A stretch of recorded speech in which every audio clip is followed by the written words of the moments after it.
आप आ गए, बड़ी देर लगा दी आने में, सुबह के गए हुए हैं। क्या हुआ, कहीं बनी बात? आज भी कहीं बात नहीं बनी। जिन खरीदार के पास में गया था वो हमारी जमीन खरीदने को तो तैयार हैं, लेकिन दाम बहुत कम दे रहे हैं। उतने पैसों में तो हम मुश्किल से 3-4 महीने ही गुजारा चला पाएंगे। आपने तो इतने लोगों से बात की थी, क्या कोई भी हमारे जमीन के दाम सही नहीं दे रहा है?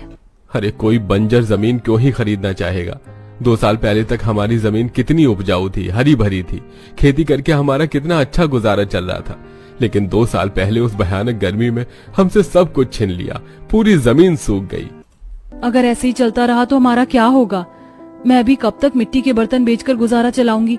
बच्चों की पढ़ाई है, घर का खर्चा है, सब कैसे होगा विनोद? एक तो ना हमारी जमीन बिक रही है और ना मुझे कहीं ढंग का काम मिल रहा है। जब से विनोद सेजल की जमीन बंजर पड़ गई थी, तब से सेजल अपने हाथों से मिट्टी के बर्तन बनाकर उन्हें बाजारों में बेचती। हर दिन की तरह सेजल बर्तन बनाने के लिए जैसे ही मिट्टी लेने के लिए जाती है। ये क्या, यहाँ तो अब काफी कम मिट्टी रह गई है। आधे से ज्यादा कुम्हार यहीं से मिट्टी लेकर जाते हैं। अगर ये मिट्टी भी खत्म हो गई तो मैं बर्तन कैसे बनाऊंगी? मुश्किल से हफ्ते भर ही गुजरा था। सेजल हमेशा की तरह आज जब मिट्टी लेने के लिए जाती है और देखती है कि सारी मिट्टी खत्म हो चुकी है।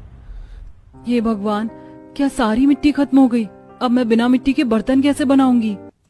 सेजल ने मिट्टी के बर्तन बेचकर जो थोड़े बहुत पैसे जोड़े थे उससे हफ्ता भर तो ठीक ठाक गुजर जाता है। लेकिन अब घर में एक पैसा नहीं था और राशन भी लगभग खत्म होने को आ गया था। ये क्या सेजल, कल भी तुमने खिचड़ी बनाई थी और आज भी खिचड़ी। सब्जी वगैरह नहीं है क्या घर में? तुम तो जानती हो ना कि चावल से मेरा पेट नहीं भरता। तो क्या करूं विनोद, घर में पैसे भी तो नहीं है, सब्जी लाने के लिए आटा तो नाम का भी नहीं है। डब्बे में बस थोड़ी बहुत दाल और चावल बचे हुए हैं, न जाने ये भी कब तक चलेंगे।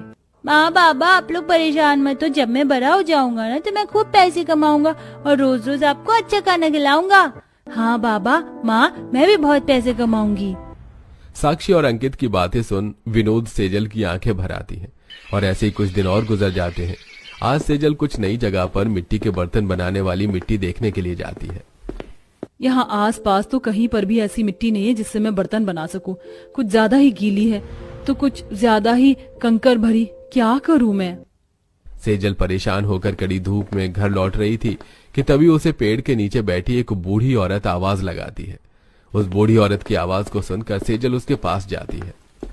जी अम्मा, आपने बुलाया मुझे? बेटिया थोड़ा पानी होगा तुम्हारे पास? गर्मी से चक्कर आ रहे हैं, गला भी सूख सा गया है। हाँ अम्मा, रुकिए। सेजल अपने झोले से एक पानी की बोतल निकालती है और उस बूढ़ी अम्मा को पीने के लिए देती है। बेटिया तुम्हारा बहुत बहुत